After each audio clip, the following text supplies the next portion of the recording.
अध्याय 8 भाग 3 ब्रह्मांडीय दिन और रात। दृश्य 8:17 से 8/2। परिचय। अनंत काल की पृष्ठभूमि में जीवन को देखना। दृश्य कुरुक्षेत्र का सन्नाटा न केवल आसन्न युद्ध के भार से बल्कि स्वयं समय की विशालता से भी भेदा हुआ है। अर्जुन ने कृष्ण को यह समझाते हुए सुना है कि कैसे मृत्यु के समय स्मरण आत्मा का मार्गदर्शन करता है, कैसे एयुएम योगी को शाश्वत की ओर ले जाता है और कैसे ईश्वर से मिलन के आनंद की तुलना में स्वर्ग भी क्षणभंगुर है। अब कृष्ण इस दायरे का और विस्तार करते हैं।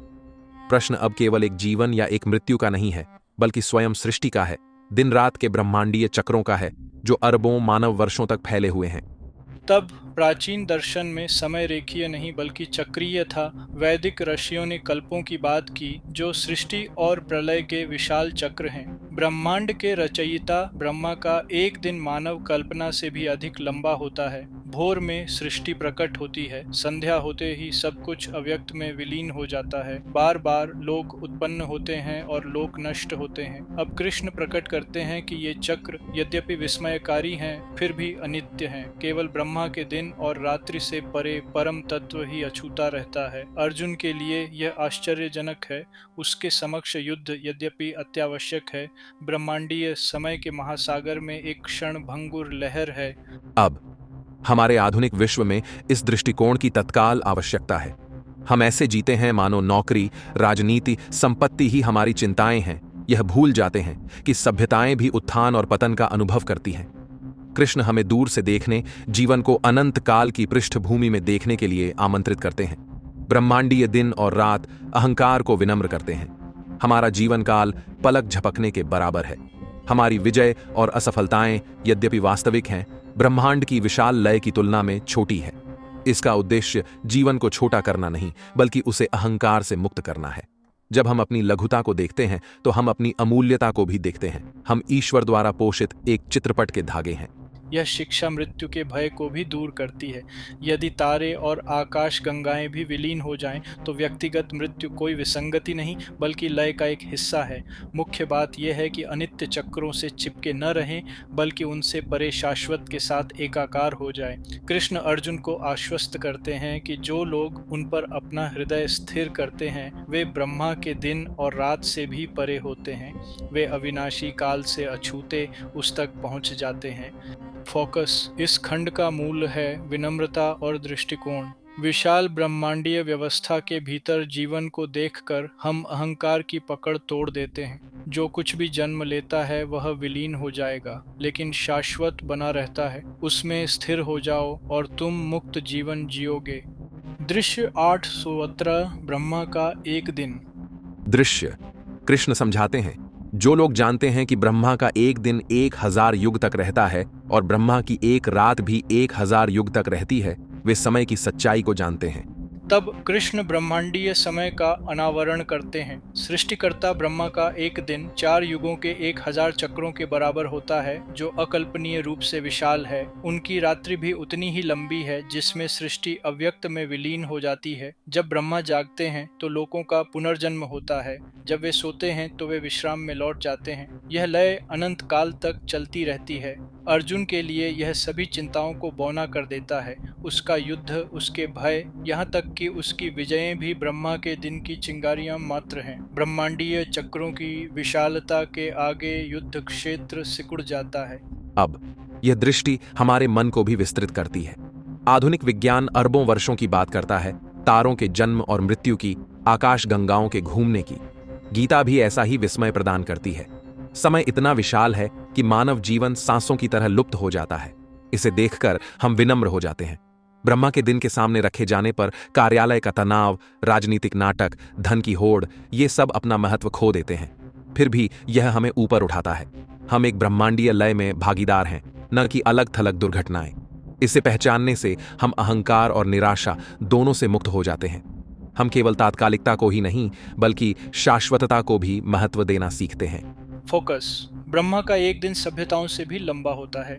अपने जीवन को इस ब्रह्मांडीय लय में देखें और विनम्रता से अहंकार को विलीन होने दें। शाश्वत में स्थिर रहें, क्षणभंगुर में नहीं। दृश्य 8:18 भोर में सभी प्राणी प्रकट होते हैं। दृश्य कृष्ण कहते हैं, ब्रह्मा के दिन के आरंभ में सभी प्राणी अव्यक्त से उत्पन्न होते हैं और रात्रि के आगमन पर वे पुनः अव्यक्त में विलीन हो जाते हैं। तब कृष्ण ब्रह्मांडीय श्वास की लय प्रकट करते हैं। जब ब्रह्मा का दिन शुरू होता है तो ब्रह्मांड जागृत होता है, तारे चमकते हैं, प्राणी जन्म लेते हैं और सृष्टि फलती फूलती है। रात में ब्रह्मांड पीछे हट जाता है, अव्यक्त स्रोत में विलीन हो जाता है। जीवन एक बार नहीं बल्कि इन अनंत चक्रों में बार बार प्रकट और अवरोहित होता है। अर्जुन के लिए यह मन को विस्तृत करने वाला है। उसका युद्ध यद्यपि विनाशकारी है, सृष्टि के स्पंदन के सागर में केवल एक लहर है। राजवंशों का उत्थान और पतन, वीरों का जन्म और मृत्यु, ये सभी ब्रह्मा के एक ही दिन और रात में घटित होते हैं। अब यह ज्ञान हमसे सीधे बात करता है। हम अक्सर शुरुआत और अंत को निरपेक्ष मानते हैं, फिर भी कृष्ण बताते हैं कि वे चक्रीय हैं। सभ्यताएं उभरती हैं, अर्थव्यवस्थाएं फलती फूलती हैं, रिश्ते पनपते हैं और फिर सब कुछ विलीन हो जाता है। इससे निराशा नहीं बल्कि एक परिप्रेक्ष्य की आवश्यकता होती है। जैसे भोर नया जीवन लेकर आती है और रात विश्राम लाती है, वैसे ही सृष्टि के चक्र स्वाभाविक हैं। जब हम इसे समझते हैं तो हम अनित्यता पर अपनी पकड़ ढीली कर देते हैं। हम बिना किसी आसक्ति के जीवन में पूरी तरह से शामिल हो सकते हैं, यह जानते हुए कि यह एक बड़ी लय का हिस्सा है। फोकस, सभी प्राणी चक्रों में उठते और गिरते हैं। सृष्टि को ब्रह्मा की श्वास के रूप में देखें और अस्थायी चीजों से चिपके बिना जीना सीखें। दृश्य 8:19 सृजन और प्रलय जारी है। दृश्य, कृष्ण आगे कहते हैं, बार बार ब्रह्मा के दिन के आगमन पर प्राणियों की भीड़ उत्पन्न होती है और उनकी रात्रि के आगमन पर वे असहाय रूप से विलीन हो जाती हैं। तब चक्र अनंत बार दोहराते हैं। सृष्टि एक बार की घटना नहीं बल्कि एक सतत लय है। जीव भोर में बार बार उठते हैं और शाम को असहाय होकर बार बार विलीन हो जाते हैं। यही ब्रह्मांडीय समय का नियम है। अर्जुन के लिए यह गंभीर है। बड़े बड़े योद्धा, यहाँ तक कि राजा और ऋषि भी इस लय से बच नहीं सकते। मृत्यु असफलता नहीं बल्कि योजना का एक हिस्सा है। मुक्ति विलीनता का विरोध करने में नहीं बल्कि उससे परे जाने में है। अब हम भी अपनी दुनिया में इस नियम को देखते हैं। पीढ़ियां उठती और गिरती हैं, आविष्कार फलते फूलते और फीके पड़ते हैं, साम्राज्य बनते और ढहते हैं। फिर भी हम अक्सर ऐसे जीते हैं मानो हमारा युग या हमारी उपलब्धियां हमेशा रहेंगी। कृष्ण की शिक्षाएं ऐसे भ्रमों को दूर करती हैं। ब्रह्मा के दिन और रात भी अनित्य हैं। हमारे लिए शिक्षा निराशा नहीं बल्कि पुनर्निर्देशन है। उस चीज की तलाश करें जो चक्रों से परे हो। शाश्वत का सम्मान करें, न कि केवल आवर्ती का। फोकस, सृजन और प्रलय अनंत चक्र हैं। सच्चा ज्ञान इनसे परे उस शाश्वत की ओर देखना है जो कभी विलीन नहीं होता। दृश्य 8:20 अव्यक्त से परे। दृश्य, कृष्ण समझाते हैं, फिर भी एक और अव्यक्त सत्य है जो इससे भी ऊंचा है, जो कभी नष्ट नहीं होता। जब सभी प्राणी नष्ट हो जाते हैं वही शेष रहता है। तब कृष्ण पर्दा और ऊपर उठाते हैं। प्राणियों के व्यक्त जगत और उस अव्यक्त जगत से परे जिसमें वे विलीन हो जाते हैं एक उच्चतर अव्यक्त, शाश्वत और अविनाशी है। ब्रह्मा के दिन और रात समाप्त होने पर भी यह सत्य अछूता रहता है। अर्जुन के लिए यह रहस्योद्घाटन है। युद्ध भूमि, युद्ध, यहाँ तक कि ब्रह्मा का ब्रह्मांडीय जीवन काल भी सभी क्षणिक हैं। केवल उच्चतर अव्यक्त शाश्वत सत्य ही स्थायी है। कृष्ण अर्जुन को उस अविनाशी शरण की ओर संकेत करते हैं। अब यह श्लोक आधुनिक साधकों के लिए अत्यंत प्रासंगिक है। कई लोग वैज्ञानिक ब्रह्मांड विज्ञान या आध्यात्मिक चक्रों पर ही रुक जाते हैं, लेकिन कृष्ण हमें और गहराई में जाने के लिए आमंत्रित करते हैं। पदार्थ से परे, ऊर्जा से परे, यहां तक कि विलयन से भी परे शाश्वत है। हम इसे ब्रह्म, सत्य या ईश्वर कह सकते हैं। यह वही है जो तब भी शेष रहता है जब बाकी सब लुप्त हो जाता है। इस शाश्वतता का बोध जीवन को रूपांतरित करता है। समस्याएं कम हो जाती हैं, भय कम हो जाते हैं और उद्देश्य स्पष्ट हो जाता है। हम क्षणिक रूपों से चिपके रहना छोड़ देते हैं और अपरिवर्तनीय स्रोत की ओर मुड़ जाते हैं। फोकस, सभी चक्रों से परे शाश्वत है। अपने जीवन को परिवर्तन में नहीं बल्कि उस वास्तविकता में स्थिर करें जो कभी फीकी नहीं पड़ती। दृश्य 8:21 सर्वोच्च लक्ष्य। दृश्य, कृष्ण घोषणा करते हैं, इस अव्यक्त शाश्वत सत्य को परम लक्ष्य कहा जाता है। जो लोग इसे प्राप्त कर लेते हैं वे कभी वापस नहीं लौटते। यही मेरा परम धाम है। तब कृष्ण शाश्वत अव्यक्त को परम लक्ष्य के रूप में पहचानते हैं। इस तक पहुंचने का अर्थ है जन्म मृत्यु के चक्र में वापस न लौटना। यह उनका अपना परम धाम है, ब्रह्मा के दिन रात से परे, दुख और अनित्यता से परे। अर्जुन के लिए यह स्पष्टता प्रदान करता है जीवन का उद्देश्य केवल युद्ध में विजय या क्षणिक स्वर्ग ही नहीं है, बल्कि कृष्ण के साथ उनके परम धाम में शाश्वत मिलन है। यह अर्जुन की दृष्टि को युद्ध से अनंत काल की ओर ले जाता है। अब यह लक्ष्य हमें भी पुनः दिशा देता है। हम अक्सर धन दौलत, पद प्रतिष्ठा, यहाँ तक कि क्षणिक आध्यात्मिक ऊंचाइयों के पीछे भागते हैं, लेकिन कृष्ण इन सबसे परे की बात करते हैं। सर्वोच्च लक्ष्य शाश्वत से मिलन है, जहां से कोई वापसी नहीं है। यह पलायन नहीं, बल्कि पूर्णता है। इस परम धाम की ओर उन्मुख होने पर जीवन को अर्थ मिलता है। कार्य, परिवार और कर्तव्य तो बने रहते हैं, लेकिन उन्हें शाश्वत के प्रकाश में जिया जाता है। फोकस परम लक्ष्य कृष्ण का शाश्वत धाम है। इसकी खोज करो और तुम हमेशा के लिए चक्रों से परे हो जाओगे। यही मुक्ति है। दृश्य 8:22 परम पुरुष। दृश्य कृष्ण निष्कर्ष देते हैं, हे अर्जुन, परम पुरुष केवल अनन्य भक्ति से ही प्राप्त किया जा सकता है। उसी में सभी प्राणी निवास करते हैं और उसी से यह ब्रह्मांड संचालित होता है। तब कृष्ण इस शिक्षा को सर्वोच्च सत्य से विभूषित करते हैं। ब्रह्मा के विशाल चक्रों से परे, अव्यक्त से परे स्वयं परम पुरुष कृष्ण विराजमान हैं। वे सभी प्राणियों के मूल और पालन करता हैं। सभी उनमें उसी प्रकार निवास करते हैं जैसे सागर में नदियाँ, और वे बिना थके ब्रह्मांड का पालन करते हैं। फिर भी इस परम तत्व तक अनुष्ठानों, तपस्याओं या क्षणिक पुण्यों से नहीं, बल्कि अनन्य भक्ति से पहुंचा जा सकता है। अर्जुन के लिए यह ब्रह्मांडीय दृष्टि को सरल बनाता है। चाहे चक्र कितने भी विशाल हों, चाहे आकाश कितना भी ऊंचा हो, कृष्ण की भक्ति ही शाश्वत तक पहुंचने का सेतु है। अब यह सत्य शाश्वत है। आधुनिक जीवन में हम भी ज्ञान, सिद्धियों, कर्मकांडों, दर्शन शास्त्र जैसे जटिल मार्गों का पीछा करते हैं, लेकिन कृष्ण इस चक्रव्यूह को तोड़ देते हैं। शाश्वतता बिखरे हुए प्रयासों से नहीं, बल्कि अविभाजित भक्ति से प्राप्त होती है। प्रेम और समर्पण, अहंकार और प्रयास नहीं, कुंजी है। इस जागरूकता में जीना कि हम उनमें निवास करते हैं और वे हमें धारण करते हैं, भयमुक्त जीवन जीना है। जब हृदय परमात्मा में विराजमान होता है तो मृत्यु, प्रलय, यहां तक कि तारों का गिरना भी शक्तिहीन हो जाता है। फोकस अनन्य भक्ति से शाश्वत की प्राप्ति होती है। अपना हृदय सबके पालनहार कृष्ण पर केंद्रित करो और तुम हमेशा के लिए चक्रों से परे हो जाओगे। समापन सारांश ब्रह्मांडीय दिन और रात।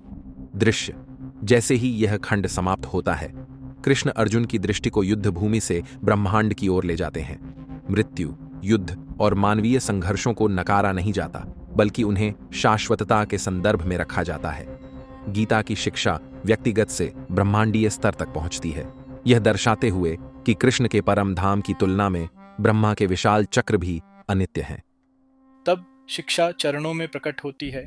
कृष्ण सबसे पहले ब्रह्मा के दिन और रात को प्रकट करते हैं। दृश्य 8:17, जहाँ प्रत्येक चक्र हजारों युगों तक फैला होता है, जो मानव जीवन काल को बौना बना देता है।